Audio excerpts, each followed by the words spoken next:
Gi-question karon sa pipila ang daw murag dili paagian nga hagdanan sa usa ka dike o flood control project sa Cagayan de Oro City.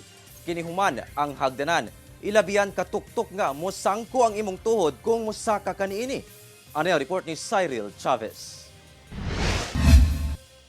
Daw normal nga hagdanan sa imong unang paglantaw apan kung imong duolon makuyawan ka tungod sa pinasahi nga plastar niini. Kini ang viral sa social media karon nga hagdanan nga anaa nakadikit sa dike o flood control project kilid sa Suba sa Barangay Tablon sa Cagayan de Oro City. Personal nga giadtuan sa GMA Regional TV 1 Mindanao among hagdanan ug among nasaksihan ang dagway niini.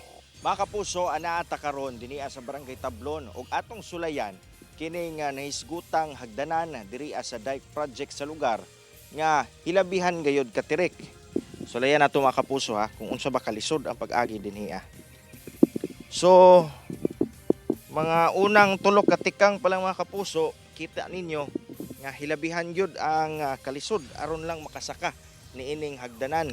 Gani sa atong paglakaw mabangga pa ang atong tuhod ug paa para lang makasaka ni ining hagdanan.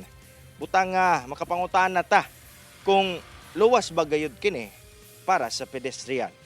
Gani palisuray sab ang pagnaog sa hagdanan nga daw madiretso kag kahulog o galing di katamak og sakto sa hagdanan o makahawid sa hawiranan niini. Ang mga residente dool sa lugar gisaway ang maong proyekto. Ang mood niya street man kayo, bisag ikaw mo sa ka maglisod yun. Sukad-sukad murag karon pa ko kitag na ang klase pud nga hagdanan pud nga murag alanganin kayo.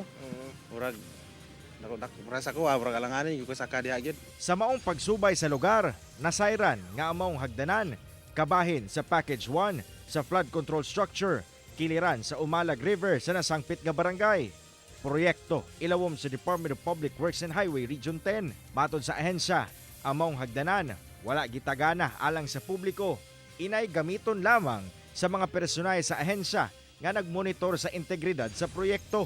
Apan, tun-an sa ahensya karon nga butangan kini og signage aron ipahibalo nga dili kini para sa publiko. Tanan flood control nga project sa DPWH sir, tanan iyang mga kanaiyahang mga sakaanan, dili na siya intended sir sa public. So kung ato mga LGU sir o ato mga ginikanan nga na sila mga bata nga magsakasaka sa kanang flood control nga project sa DPWH, dapat pod sila sa ilang end is mubadlong gid sila sir kay kay dapat manggod sir di siya sakaan sa public. Dugang sa DPWH 10 nga wala nila napalapad og ayo ang hagdanan, sanglit ginikayan nila nga maapektuhan ang dalan nga una pang natukod sa lugar. 144 million pesos kuno among proyekto og nakumpleto na niadto pang Pebrero ning tuiga. Mismo ang project engineer sir, kabalo sila nga ang pagka-design sa hagdan sir, dili siya atong normal sir nga paslanting gyud kay wala gina sir.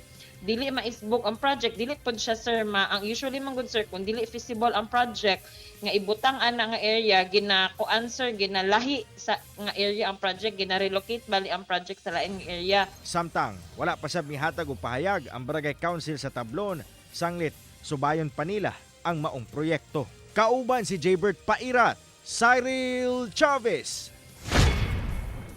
1 Mindanao.